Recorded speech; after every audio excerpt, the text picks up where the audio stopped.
Nabi Yunus ketika dia telan perut ikan itu, artinya dia sedang berada di dalam gungkungan masalah yang sangat besar.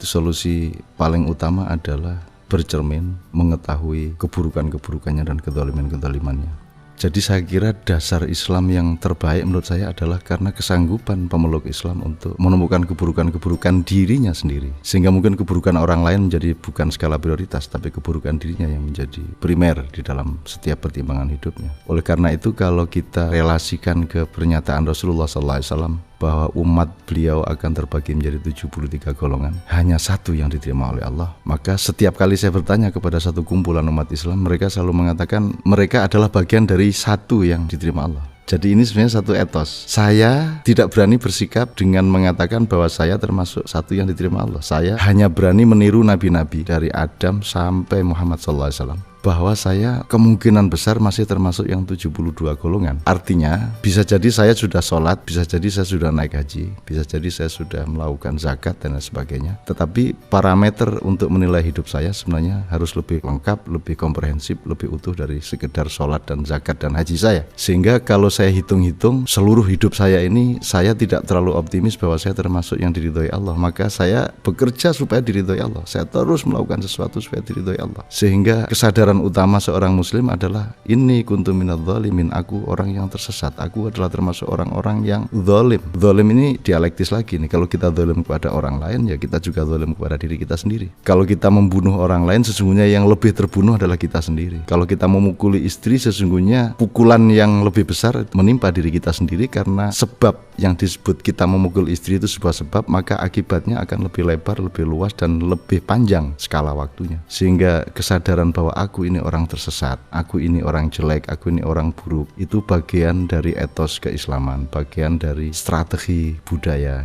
di mana kita akan bisa lebih punya integritas yang baik di depan orang lain kalau kita meletakkan diri sebagai orang yang tidak lebih baik dari siapapun saja di sekitar kita.